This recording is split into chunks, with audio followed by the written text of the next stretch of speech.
अरे अरे ए ए ए ए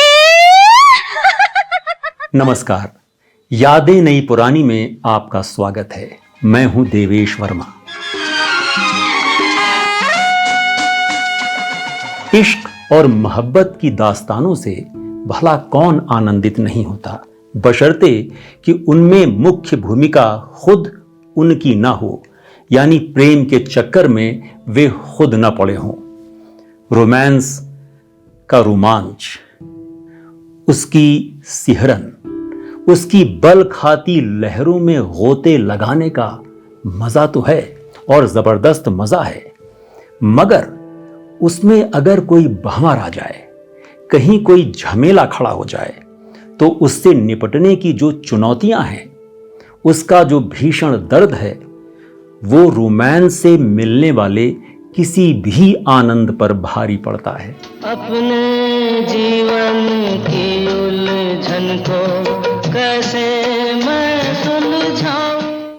इस तरह की असफल और दुखद प्रेम कहानियों से इंसानी जिंदगी अटी पड़ी है। लोग तो मर कर जलते होंगे, मैं जीते जी और देखा जाए तो असफल प्रेम कहानियां ही हमारी असली कहानियां होती हैं।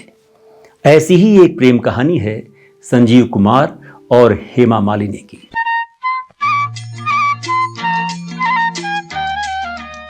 ये कहानी शुरू हुई थी फिल्म सीता और गीता की शूटिंग के दौरान, या कहें कि महाबलेश्वर की खूबसूरत सड़कों पर उस हिट गाने को फिल्माए जाने के दौरान, जिसमें ये दोनों स्केटिंग करते दिखाए गए हैं। हवा के साथ साथ, अरे रे रे, घटा के संग संग, संभलना। दोनों को स्केटिंग का कोई अभ्यास तो था नहीं, इसलिए ये कई बार गिरे और अक्सर लड़खड़ाए। कुछ लड़खड़ाने वाले शॉट्स निर्देशक रमेश सिप्पी ने फिल्म में शामिल भी किए। हवा के साथ साथ, घटा के संग संग, ओ साथी चल।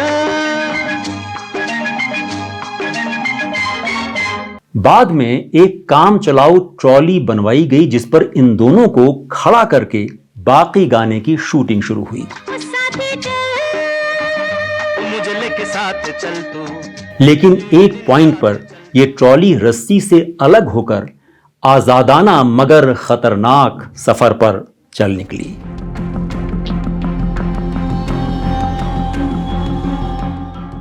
जिसे फौरन रोक पाना बहुत मुश्किल।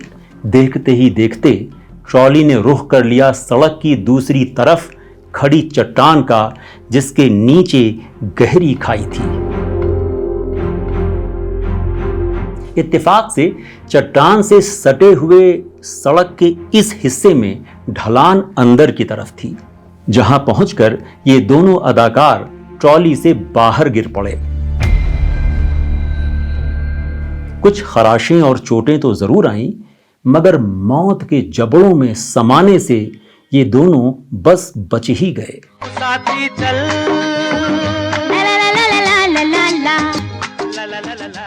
मौत से इस तरह साथ साथ रूबरू होने के बाद संजीव कुमार और हेमा मालिनी के बीच एक नजदीकी बढ़नी शुरू हुई। कोई लड़की मुझे कल रात सपने में मिली, बड़ी प्यारी सी सूरत थी, भला सा नाम। दोनों के दिलों में खास तरह के जज्बात ने करवट लेनी शुरू की और जल्दी ही संजीव कुमार को हेमा मालिनी से बेतरह प्यार हो गया। नूतन के बाद यह उनकी दूसरी गंभीर मोहब्बत थी। संजीव कुमार हेमा मालिनी से शादी करने को बेताब हो गए, लेकिन इस बार भी उनकी मां शांताबेन को एतराज था। वे फिल्म की किसी अदाकारा को अपनी बहू बनाने को तैयार नहीं थी। हेमा मालिनी का दिल एकदम मुरझा गया। वे एक पारिवारिक लड़की थीं और दोनों परिवारों की सहमति के बिना शादी की वो कल्पना भी नहीं कर सकती थी। संजीव ने उनका ढाढ़स बंधाया, कहा कि उनकी मां इस शादी के लिए आखिर मान जाएंगी। एक बड़ी स्टार होने के बावजूद हेमा मालिनी बेहद विनम्र स्वभाव की थी। उनके इसी स्वभाव ने आखिर शांताबेन का दिल जीत लिया। हेमा जब भी शांताबेन से मिलती तो सिर पर पल्लू डालकर उनके पांव छूती। धीरे धीरे वे संजीव कुमार के परिवार से एकदम हिल मिल गई। अभिनेत्री तरला मेहता के मुताबिक अपने साथी कलाकारों के बीच संजीव और हेमा अलग ही नजर आते थे। लगता था वे एक दूसरे के लिए ही बने हैं।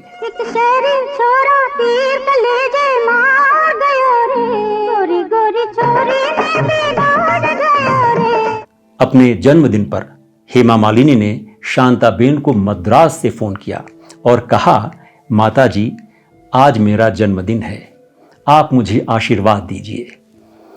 इसके बाद तो दोनों अक्सर फोन पर बातें करने लगे। जब भी संजीव और उनकी मां मद्रास जाते तो हेमा उनका भरपूर ख्याल करती। स्थिति ऐसी बन गई कि हेमा मालिनी अकेली अभिनेत्री थीं जिन्हें अपनी बहू बनाने में शांताबेन को कोई आपत्ति नहीं रही।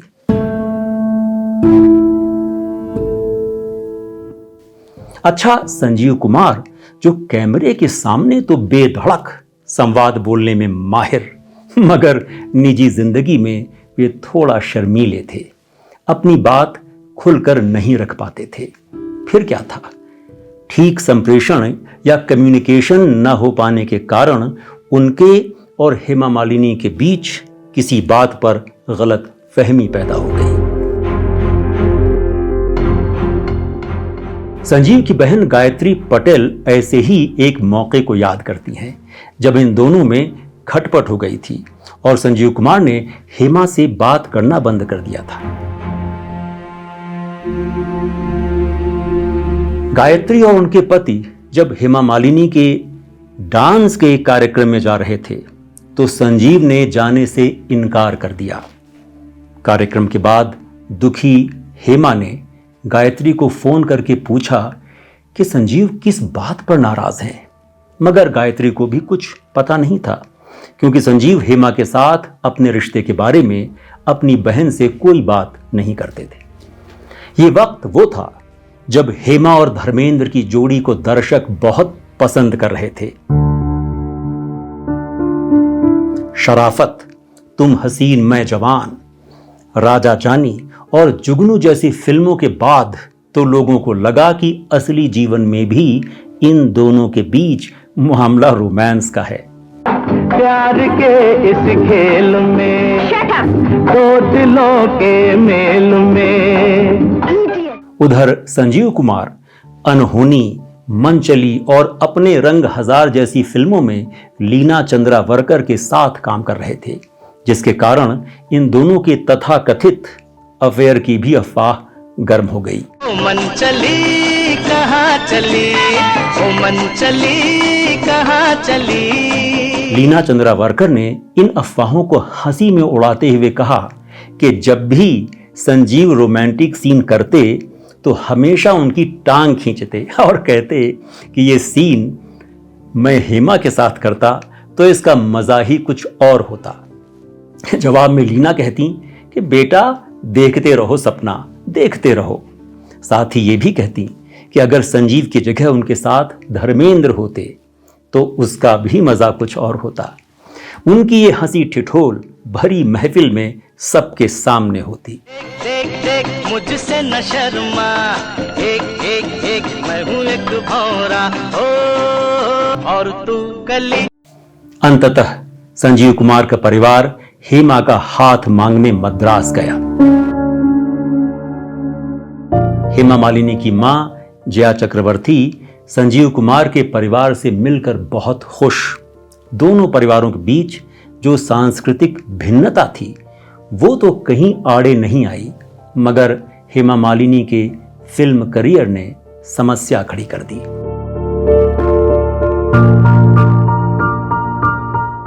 जानी मानी पत्रकार भावना सुमैया को हेमा ने बाद में बताया, मेरी मां की महत्वाकांक्षा मुझे वो सब देने की थी जो वे खुद हासिल नहीं कर पाई। उनका आशय दुनिया के छोटे मोटे आराम और सुविधाओं से नहीं था। वे मुझे बड़े सपने, बड़ी आकांक्षाएं, बड़े अरमान देना चाहती थी। वे कभी खुद नृत्यांगना बनना चाहती थी, नहीं बन पाई। एक रूढ़िवादी आयंगर परिवार से होने के बावजूद उन्होंने संगीत की शिक्षा हासिल की। मुझे एक कलाकार बनाना उनके लिए तपस्या की तरह था। अपनी बेटी के रास्ते और मंजिल को लेकर जया चक्रवर्ती के मन में कोई संदेह नहीं था। उन्होंने शांताबेन से कहा, मुझे खुशी है कि आप मेरी बेटी को अपनी बहू बनाना चाहती हैं, मगर मेरी एक शर्त है। हेमा शादी के बाद फिल्मों में अभिनय बंद नहीं करेंगी। संजीव कुमार के परिवार के लिए यह शर्त बहुत कठिन थी। संजीव और उनकी मां का शुरू से ही आग्रह था कि शादी के बाद हेमा फिल्मों को अलविदा कह देगी। गायत्री पटेल के अनुसार हेमा ने संजीव से वादा भी किया था कि वे फिल्मी दुनिया से कदम बाहर खींचने से पहले सिर्फ अपनी अधूरी फिल्मों को मुकम्मल करेंगी, लेकिन अपनी मां के मजबूत इरादे के आगे उनकी एक न चली। हेमा अपने जमाने के चंद बड़े फिल्म स्टार्स में थी, सबसे महंगी अदाकाराओं में से एक। वे अपनी मां के फैसले को समझ सकती थी। उन्हें उम्मीद थी कि संजीव उन्हें अपना फिल्मी सफर जारी रखने के लिए आखिर राजी हो जाएंगे। उधर संजीव को लगता था कि हेमा अपनी मां को किसी तरह मना लेंगी और अभिनय छोड़ देंगी। लेकिन हेमा मालिनी अपनी मां और संजीव की इच्छाओं के बीच इस रस्साकशी में इस तरह फंसी थी कि कुछ बनाए नहीं बन रहा था। उस दौर के सबसे बड़े स्टार, सुपरस्टार राजेश खन्ना को हेमा और संजीव के बीच इस विवाद की खबर थी। इस बीच इंडियन नेशनल थिएटर की आर्थिक सहायता के लिए बंबई के स्टर्लिंग सिनेमा हॉल में हॉलीवुड की एक फिल्म के प्रीमियर शो का आयोजन हुआ, जिसमें संजीव कुमार और राजेश खन्ना दोनों आमंत्रित थे। राजेश खन्ना उस वक्त शर्मिला टैगोर के साथ शूटिंग कर रहे थे। सो आयोजकों ने उनसे शर्मिला को भी साथ लाने का अनुरोध किया और संजीव कुमार से भी कहा कि वे हेमा मालिनी को साथ लाएं। संजीव कुमार को राजेश खन्ना के आने का पता नहीं था। संजीव जब वहां पहुंचे तो उन्हें फौरन ही इस स्टेज पर उनकी निर्धारित जगह पर बिठा दिया गया, जहां और भी मशहूर हस्तियां मौजूद थीं। सब लोग अभी अपनी अपनी सीटों पर बैठे ही थे कि हॉल में अचानक सन्नाटा छा गया। फिर लोगों में सरगोशियां शुरू हो गईं। संजीव कुमार ने सिर उठाया ये देखने को कि ये हंगामा ए खुदा क्या है, और सनाका खा गए। काटो तो खून नहीं। सामने के गलियारे से राजेश खन्ना हेमा मालिनी का हाथ थामे चले आ रहे थे।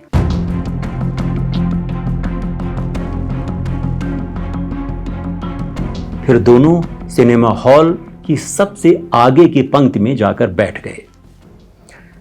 संजीव कुमार बुरी तरह शर्मिंदा, भयानक दुख पहुंचा उन्हें। उधर हेमा मालिनी भी हक्का बक्का। उन्हें संजीव के वहां होने की खबर नहीं थी। वे तो राजेश खन्ना के बहुत इसरार करने पर उनके साथ आ गई थीं। और तो और उन्हें संजीव कुमार और राजेश खन्ना के बीच झगड़े का भी अंदाजा नहीं था। संजीव और हेमा का रिश्ता यूं भी मुश्किलों से गुजर रहा था। उस पर उसमें ये एक नई कील ठुक गई।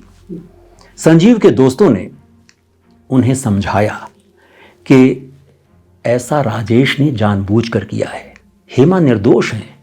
मगर संजीव को ये बात दिल में लग गई थी। मेरी भीगी भीगी सी पलकों पे रह गए जैसे उनकी मानसिक यातना ऐसी कि सारी रात करवटें बदलते गुजरी। किसी के मिलन को अनामिका तू अगले दिन उन्हें SD बर्मन के बंगले में फिल्म अनामिका के एक गाने की शूटिंग करनी थी, जया भादुड़ी के साथ। बाहों में चले संजीव कुमार ऐसे बाकमाल अभिनेता कि उन्होंने अपना हर शॉट अपनी प्रतिभा के अनुरूप दिया। मगर जैसे ही शॉट खत्म होता तो उनका चेहरा कुहासा छन्न हो जाता। हेमा मालिनी फोन पर फोन किए जा रही थी, लेकिन संजीव जवाब नहीं दे रहे थे। हेमा भी मानने वाली नहीं थी, सो पहुंच गई उनके घर पारेन विला। संजीव के साथ उस समय निर्माता, निर्देशक और अभिनेता जमुना दास मजीठिया बैठे थे। संजीव कुमार और हेमा मालिनी के बीच वहीं गर्मा गर्म बहस शुरू हो गई। मुद्दा था हेमा का फिल्म करियर, शादी और राजेश खन्ना वाली घटना। हेमा ने साफ कह दिया कि वे फिल्मों का अपना सफर नहीं छोड़ेंगी। संजीव कुमार ने कहा कि फिर तो वो उनके साथ शादीशुदा जिंदगी के सफर का ख्याल भी दिल से निकाल दें। तेरे बिना जिंदगी से कोई शिकवा तो नहीं। हेमा मालिनी को यकबयक विश्वास नहीं हुआ। उनकी प्रेम कहानी यूं ही खत्म, एक झटके में, चुटकी बजाते ही। हाँ जी हाँ, मैंने शराब पी है। तोहरे ताल मिले नदी के जल में। यादें नई पुरानी के एक नए एपिसोड के साथ हम जल्द हाजिर होंगे। फिलहाल मैं देवेश वर्मा आपसे लेता हूं इजाजत। अगर मिले नमस्कार। कौन से जल में कोई जाने ना, ओहरे ताल मिले नदी के जल में।